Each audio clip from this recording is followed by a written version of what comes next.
Hello, everyone. This is a lecture on Greek adjectives with a passing reference to Greek adverbs.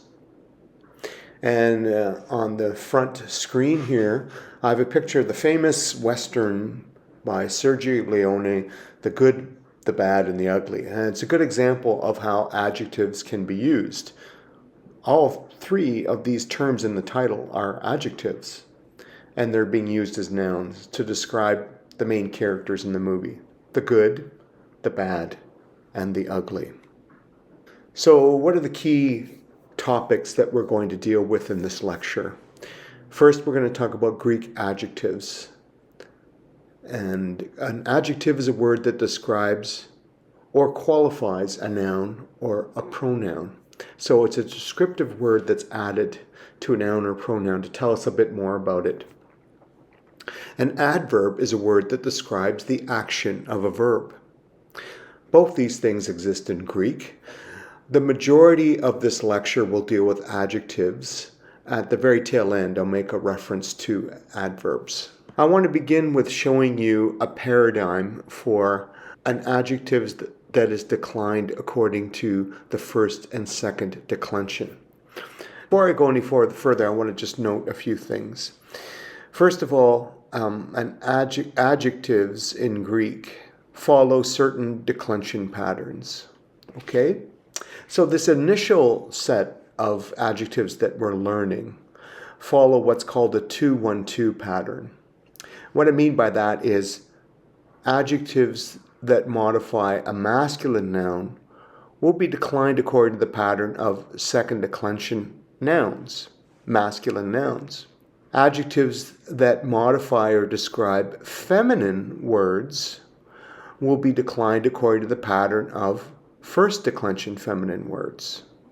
And nouns that are adjectives that modify neuter nouns will be declined according to the pattern of second declension neuter nouns. So this is the first pattern you're going to learn. You're going to learn another declension pattern later on in the lecture. But as you can see, this is really straightforward. It's a pattern you've learned already when you learned, for instance, logos, when you learned agape, and when you learned ergon. Same pattern: agathos, agathou, agatho, agathon, agathoi, agathon, agathois, agathous. And switching over to the feminine: agathe, agathase, agathae with the iota subscript, agathane, agathai, agathon, agathais, agathas. And also agathon, agathou, agatho, agathon, agatha, agathon, agathois, agatha. This slide shows the adjectives from this week's vocabulary that follow the 2-1-2 pattern. So hagios means holy, alos means other or another, dikaios means righteous, heteros means an other or another, kalos means good, megos means large, and put a star next to that one because it's a bit unusual in its declension pattern. We're going to get to that a little later in the lecture. Nekros means dead, pistos means faithful, polus means much or many, and put a star next to that. That's another unusual declension pattern. And finally, poneros means evil. Now, all of these follow the same pattern. So if it's modifying a second declension, if it's modifying a masculine noun, its pattern will be according to the second declension masculine nouns. If these adjectives are modifying a feminine noun, they will pattern themselves after a first declension feminine noun. And if it's modifying a neuter noun, it will decline according to a second declension neuter noun. A few notes here. You see alos and heteros, both meaning other. Is there a distinction between those? Well, the classic distinction means alos is an other, another, or an other of a similar kind. Heteros means another or an other of a different kind. So that's the distinction between allos and heteros. And you've seen kalos a lot. If you do well on your quizzes, I will write kalon, which is the neuter, that you did a good job, right? You did a good job. As I mentioned at the top of the lecture, adjectives in Greek follow different declension patterns, and we've already learned the 2-1-2 pattern. Now we're learning, or I'm showing you the 3-1-3 pattern. And this is an adjective, pas, meaning all or every. And this is what it looks like. So just as an intro here, if it's modifying a masculine noun, it will follow the pattern of the third declension masculine nouns that we learned in week 1. If it is modifying a feminine noun, it will follow the pattern of first declension feminine nouns. If it is modifying or describing a neuter noun, it will be declined according to the pattern of third declension neuter nouns. So remember back to week 1. Sigma ending, omicron, sigma, iota, alpha, epsilon, sigma, omega, noon, sin, and alpha, sigma. Those are the endings. And what's happening here? The true root of pas is pi, alpha, nu, tau. And what's happening here is that sigma comes along and knocks these two out of the way, so you get pas. Okay? But you see it everywhere else. Pantos, panti, panta, pantes, panton. And the same thing is happening here in the dative plural, where the noon and the tau get knocked away and you just see sin. And finally, the accusative pant as.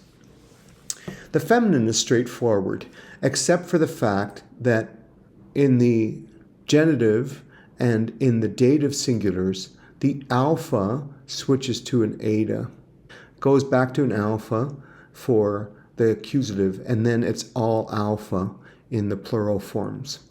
And that's the normal pattern. That's the alternative pattern for the alphas. And finally, moving over to the neuter. This is a 0 ending, so the tau drops, and you just get a nu. Omicron, sigma, iota, 0 ending, and neuter accusative and nominative are the same. And then an alpha on the end, omega noon, and sin, again knocking the noon and the tau out of the way and just sticking on there, and alpha here. And nominative and accusative are the same. So that's the pattern for this guy. So is a 3-1-3 adjective, and it means all or every. Okay, this next slide kind of explains why we need adjectives that have case, number, and gender. They need case, gender, and number because they must agree with the noun that they are modifying in case, gender, number. So if you have a masculine, accusative, singular noun, the adjective must be masculine, accusative, singular. Or using this example here, Anthropon must be, colon. Okay, so modifying that noun, it must agree with it in case, gender, and number. So for that reason, adjectives do not have a specific gender of their own. Nouns have gender. We've learned that. They have grammatical gender. Adjectives don't have a grammatical gender, except for the fact that it takes on the gender of the noun it describes. So it becomes gendered when it is modifying a noun or standing for some sort of noun or pronoun. And that's why in the vocabulary lists we see all three gendered endings given: the masculine, the feminine, and the neuter endings, because it's just showing that these adjectives can change or switch their gender according to the noun that they are modifying. So I've already explained what the 2-1-2 pattern is, so I really don't need to go over this slide too much. I've already explained it. Please refer back to it. A 2-1-2 pattern, just to remind you, is an adjective, a group of adjectives that follows the pattern of a declension pattern, where the masculine form follows the second declension pattern, the feminine forms follow the first declension pattern, and the neuter nouns follow the second declension pattern. Now, this is a note about certain feminine nouns of this second declension pattern. For instance, most feminine forms follow the eta pattern. Okay? That is, they have etas in the singular and an alpha in the plural, just like agape. But if the stem of the adjective ends with iota, epsilon iota, or a rho, the adjective will follow the alpha pattern. So hagia, hagias, hagia, hagion. And so the singulars will be alpha, but the plurals will always be alpha for both of these. So please note. Okay, so this is a weirdly different 2-1-2 pattern. It's the word for mega. It's the word mega. It means great.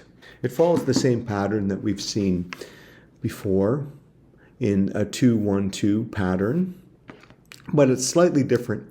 And let me note these differences. The differences primarily here are for the masculine forms, are in the accusative and the nominative form. So you see this alpha here. You see a sigma ending and a nu ending. So the same endings, but the form itself is different than we see elsewhere in the paradigm. So elsewhere in the paradigm, we see a final lambda. So the plural forms are consistent. The masculine singular forms, we see these shorter forms of the adjective in the nominative and the accusative singular, and we see the full stem in the genitive and the dative. So just remember that. But we get over the feminines, and it's consistent all the way through with the mega, megale, megalace, megale, megalane, megalai, megalone, megalice, megalas. So this is an eta in the singulars and alpha in the plurals as that final, vowel. And the neuter, again, like the masculine, the shorter forms are here in the accusative and the nominative end. Another different declension, weirdly different declension pattern is the word for much or many, large or great. Similar to mega, masculine second declension, sigma, noon, but we see a double lambda here. So slightly different, but the double lambda is all the way through here, and the normal second declension endings are here. The feminine is straightforward again, eta here, and the alphas in this plural, same endings, double lambda all the way through. The neuter, Again, nominative and accusative are the same, single lambda and just an upsilon. There's no new, just a zero ending for these guys, but a double lambda here in the singular forms for the dative and the genitive, and a double lambda here. And remember, an alpha for the nominative and accusative, and the same forms for the nominative and the accusative. I've already talked about what the 3-1-3 pattern means. So you really don't need review here, but just note, quite clear within the lexical listing of adjectives, whether they're 2-1-2 or 3-1-3, or if they follow a completely different declension pattern, as a few adjectives do. I want to move on from the form and the morphology of adjectives to get to the actual function of the adjectives, how they function within a Greek sentence. The first use is called the attributive use of the adjective. And first of all, talk about why it's called the attributive. It has an attributive function. That means it gives a characteristic or an attribute to the noun it modifies. So it's modifying a noun. So kalos, anthropos. So it's telling you about this person or man. It's telling us that they're good. The adjective must agree with the noun it modifies in case, number, and gender. That's important. The adjective is functioning adjectivally, and it's in what's called the attributive position. And that means that if there's an article present, it occurs directly in front of the adjective. These examples bear this out, okay? So both of them are from John's Gospel. So this is the water into wine episode, where the wine steward at the party is amazed that this wine has been brought out at this point in the celebration. And he says, pas anthropos, proton, ton kalon, oinon, tethasin. Now this is your verb. Okay, so every man, this is the typical every man or everybody brings out the good wine first at the very beginning. So here's your phrase, your adjective phrase. Notice article, adjective, and noun. That's what's called the first attributive position. And it's showing us that the article must precede the adjective. And here it just happens to be within, right before the noun it's modifying. So that's important to note, the presence of the article. Here's another example from John's Gospel, the Good Shepherd passage. Ego eimi ha poime ha kalos. So here we have a pronoun, I. Here we have the verb. And here we have the adjective phrase. So ha poime is a noun. It's a third declension noun, by the way, and it means shepherd. And this is your adjective, good. Jesus is saying, I am the good shepherd. Well, what do you see here? You see the article, noun, article, adjective. So the attributive, if there is an article present and if this adjective is acting adjectively at an attributive function, it must always be preceded by an article. That's just the rule. And this is called the second attributive position. Now, if there's no article, if the noun has no article, then the adjective does not need an article either.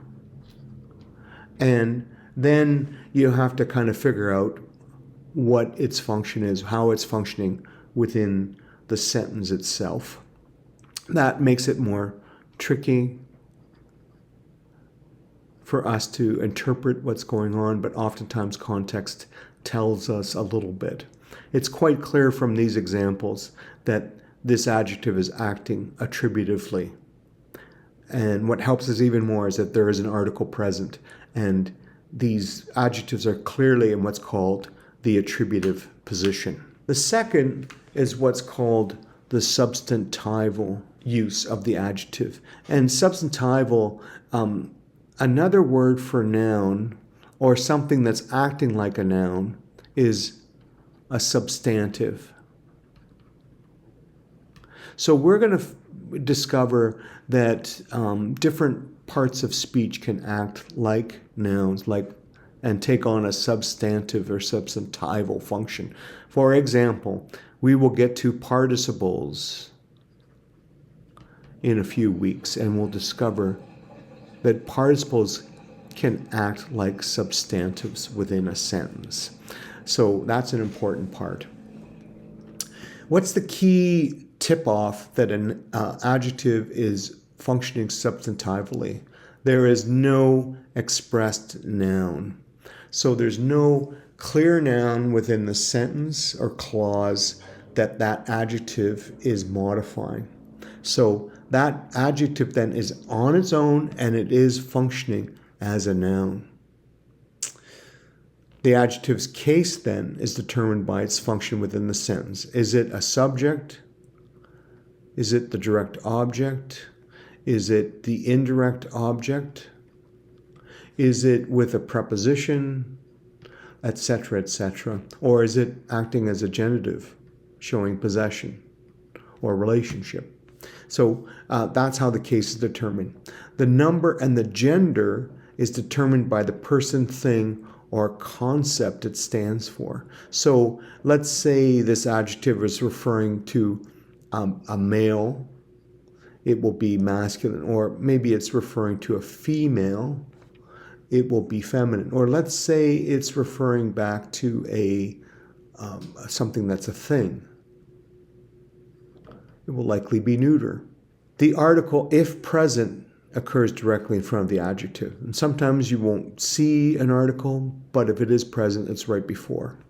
Here are a couple examples for us to look at. So this is from the Lord's Prayer, where we're directed by Jesus to pray this.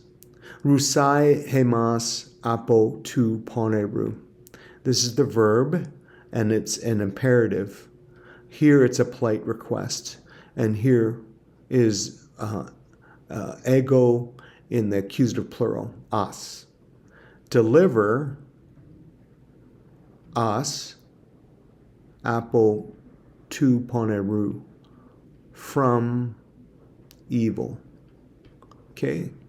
It's not telling us that from the evil man, from the evil age, from the evil whatever. It's just saying evil. Poneros is acting on its own as a noun. There's not another noun that it's modifying. It's genitive because it follows this preposition apa. Deliver us from evil. Deliver us from evil. And this is Romans 1:17, where Paul is laying forth his understanding of the gospel to the Roman readers. And he quotes Old Testament text. And he writes this. Ha de dikaios ek pisteos zesetai. Here's your verb. Here's a prepositional phrase. And here is your adjective. And that's a conjunction. But the righteous, dikaios, the righteous, by faith shall live. The righteous, or the righteous one, by faith will live. There's no other noun that it's modifying. It's standing on its own. It's standing for a person, a righteous person. The last use of the adjective that we're going to learn about today is called the predicate use of the adjective. And this is the idea that when you have a nominative subject, so a subject in the nominative, and you have a stative verb like emi, present or implied by the construction, then the there's the adjective that is also present there is called the predicate adjective. Makai roi hoi pitokoi to pneumati. So here's your noun. It happens to be an adjective that's acting as a substantive, and it means the poor in spirit. To pneumati. This is makairoi. This means blessed. This is an adjective. So there's no me here. There's no state of verb, but it's implied. So the poor in the spirit is the subject, are blessed. Notice that this has the article. This noun has the article. Makairoi is not preceded by the article. So there's another hint to you that this is acting predicately, okay? It's in the predicate position. So there's no article directly in front of the adjective. So the article is very important in discerning the function of the various uses of the adjective in Greek. The textbook has a really handy summary of all or every. And I found this extremely helpful because pas is translate all or every. And I, at times, have always had a difficulty with knowing when to use all, when to use whole, when to use every, or when to use all to describe this. When it's in the predicate position, that is, when you have hoi, anthropoi, and no article in front of this, it means all the men. Okay? And this can occur in feminine constructions as well. When it is in the attributive position, that means article, adjective, noun, it means the whole city. When there's no article present, it just means every. So, pan soma, neuter, right? Every body. And when it's substantive, when there's no expressed noun, it means all. Ta, panta. So you have article and the adjective. And we've given the idea of all things here because this is neuter, plural. So it's referring to things, all things. The last bit about adjectives concerns the degrees of the adjective. And what does that mean? Well, adjectives have various degrees or various ways that they are descriptive. So they can be in what's called the positive description. This is the normative one. So kalos or pas or dikaios. How do we move from just making a more positive descriptive statement about an adjective to maybe comparing two things or doing a comparison between three or more things? So degrees allow us for comparison. So when you are doing a comparison between two things, so a comparison between two things, A is better than B. You need a comparative. And there's two ways of doing this. The first way is to use a form that has a third declension ending. And these are a bit irregular in that they don't really, you can't see the connection between the positive and the comparative. For instance, megas is the comparative is maison.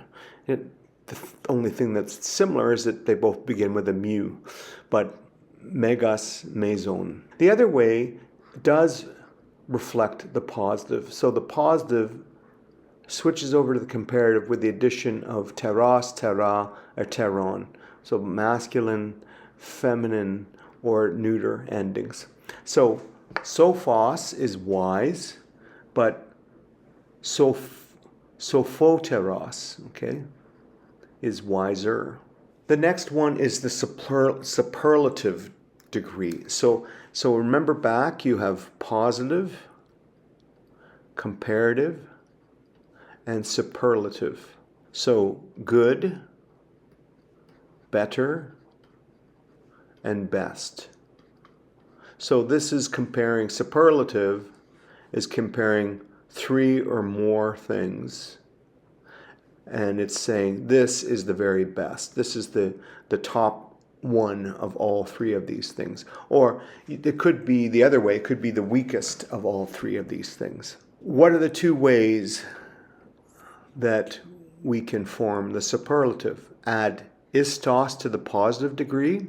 So megas, great. The greatest is megistos. The other way is to add tatos, tate, or taton to the positive degree of the adjective. So hagios, hagiotetos is the holiest. Now I want to make some final notes about the superlative. We are always talking about a language that was in flux. So in the classical period, you probably saw more of the superlative being used. But over time, we have seen that by the Koine period, there was a move to simplifying the language in many ways. So the superlative fell out of use. It wasn't used as much. And the comparative and the positive forms were taking up the usage of the superlative. So for instance, in 1 Corinthians 13:13, when Paul is saying, these three remain, faith, hope, and love. But the greatest of these is love. He's not using there the superlative form of megas. He's using the comparative form of megas. Context tells us he's making a superlative statement. And finally, there is something called an elative use of the superlative or these degrees. And sometimes you'll see a superlative or a comparative acting like a superlative that's used to convey the idea of not the greatest, but very or exceedingly. So in certain texts, you will see the gospel writer describing a large crowd. He is using the superlative, but it doesn't mean that it's the greatest crowd ever. It's a very great crowd. Finally, we get to the end of our lecture here, and we're going to deal with adverbs. Now, for the most part, adverbs modify verbs, but they can modify other parts of speech, depending on the context and what's going on. Adverbs are, in a sense, frozen forms. They don't follow a declension pattern, so that's a good thing. You don't have to learn a pattern of endings for adverbs. But the most common ending on Greek adverbs is omega sigma. So let's look at these examples. Kakos means something is going badly. Homios is something that is occurring similarly to something else. Alethos is something that is truly. And taxeos is something that's happening quickly. So that's everything about adjectives and adverbs. And until next time, continue studying your Greek, and I will see you in class.